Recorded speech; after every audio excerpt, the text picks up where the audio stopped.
Hey everybody, this is Dr. Nashlie with the Garden of Nash, and today I just wanted to come out here and give you all a garden update. So make sure you hit that like, subscribe, comment, and share, and follow us along. We'll also do a Q&A today so you can find out a little bit more about me. We've grown this channel a whole lot. I just want to say thank you all for the subscribing. Thank you for checking in what we're doing with our shorts as well. And I just want to give you all more of the things that you love. So let's do a quick garden update. So I don't know if y'all remember, but I had a chaos garden where I grew so much over here. All I did was sprinkle these seeds. Now, with the exception of this purple cabbage, which is beautiful, and those that know me, I love purple, and it's coming in really nicely. The head is forming there. So that's one of those brassicas, which are kind of difficult to grow, but it looks like it's going pretty well.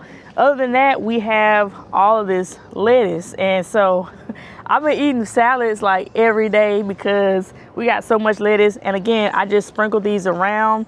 Remember, we had our soil was very fertilized. We used some blood meal because these are, of course, leafy greens, so they're not really fruiting. So we just wanted them to grow really strong leaves. And I'm telling y'all, we have cut this thing down like 4 times and it keeps coming back, and it doesn't look like it's slowing down anytime soon. So we got salad all summer long. That actually worked out really well for us. I tried to plant a few herbs over here. There's some lavender over there.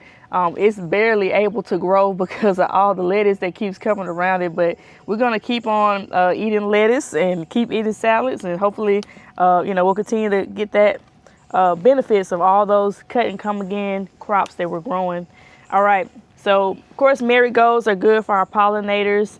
Y'all don't come for me in the comments, but I know this is way overdue, needs to be pulled up. I'm actually a little bit overdue when it comes to switching out my spring garden into my summer garden, but we're gonna get that done later today.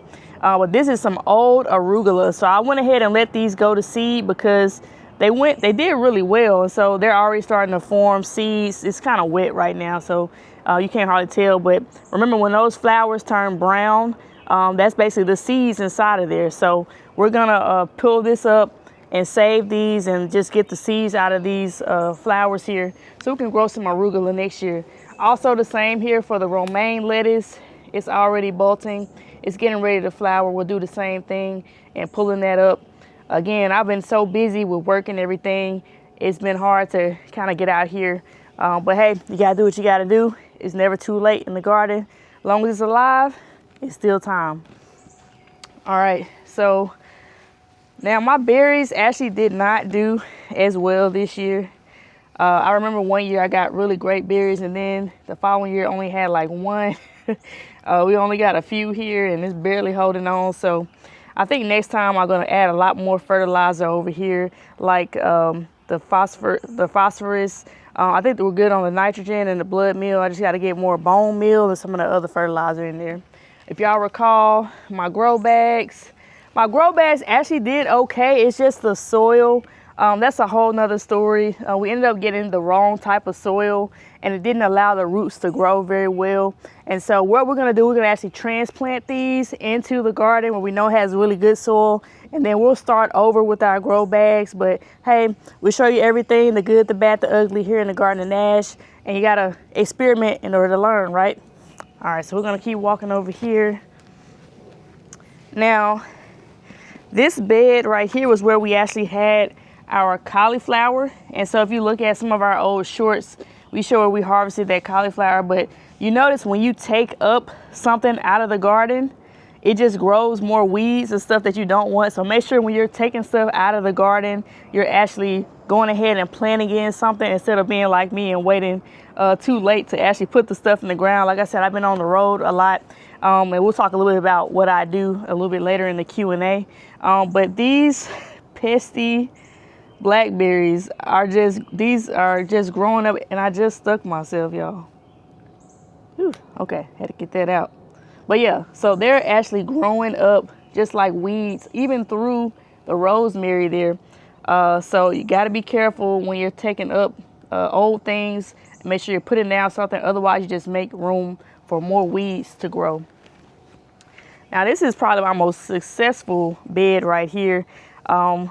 This is my mustard green plant that is kind of taking over. I wanted it to shoot up and flower and go to seed so that I could save those. Those are my broadleaf mustards. You can go back and look at the video that we just posted that talks about how we grew those big green leafy mustard greens. So I definitely wanted to save these. It is getting a little out of hand. I may end up taking it up because it's actually taking over. But you can see over here, I actually have my tomato plant, which is well overdue for pruning. But you do see we actually do have some flowering coming, and hopefully we'll start to see tomatoes come. But the plant itself is really healthy. It's really growing, really tall. Of course, we got our marigolds. We got some okra here that's coming in. It's looking pretty strong so far. If you look over here,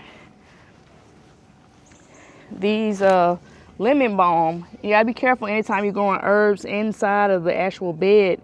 It's great for pests, but it is kind of overgrowing, so we got to keep an eye on that. And then of course I got my purple green beans back there. They're getting ready to come up this time. We've been harvesting them throughout the summer as well. Got some really good purple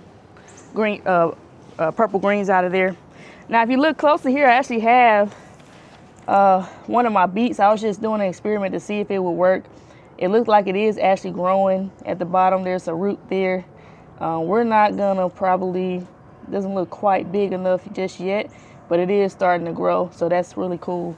That's my first time growing beets. You can check out some of my shorts where I actually eat some of the beet leaves. They actually taste really good and sweet, so I recommend growing those. Again, this is a bed that we have not done a good job with the soil. This was some of the bad batch of soil that we're gonna have to break up and replace, unfortunately. But I did have some watermelons growing here. As you can see, these are gonna have to be transplanted when we get new soil. And we also have some okra plants lining the side here. Of course, I lined those with all my herbs, the chocolate mint, our cilantro that's now turning into coriander. And then we also have our, sage is over here. You just saw one of my shorts. We just bought some, future hubby just got me some pineapple sage. I'm excited to plant that too. But the sage is looking pretty good, still healthy. And then our thyme is looking pretty good here as well. Now, this sweet potato plant has just done so well. And this is the first time I'm trying the actual healing method, heal, H-I-L-L-I-N-G.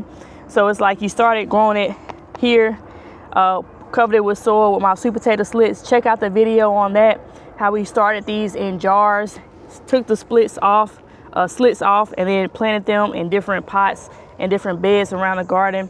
This is taking off by far. I'll do another video on why this one does so much better than my other ones, but it's overflowing. And then every time it grows a little bit, you put some more soil, grows a little bit, put some more soil, and you kind of heal it up. So you make more room for the sweet potatoes to grow underneath that soil. And when it comes time to harvest, these leaves are also edible as well, so I eat them all the time. I come out here, I want a quick snack. But when it comes time to harvest and these leaves actually start to get brown, look, it's all the way, this thing is stretching all the way into the other bed. It's actually starting to take root over in the other bed. So we can either trellis this or just let it continue to grow. But when it comes time to harvest it, all I have to do is pour this pot upside down, and we'll see lots and lots of sweet potatoes coming in from that. So we got a couple other beds in the garden, but I'll just pause, stop right there. Maybe we could do some of that in the other video. But I did want to have a quick Q&A because I've had a lot of questions. People have asked me, so I definitely want to address those and just let you all know a little bit more about me, so you can follow us and tell your friends about what's going on here in the Garden of Nash. So let me take a seat and I'll get the questions out for you.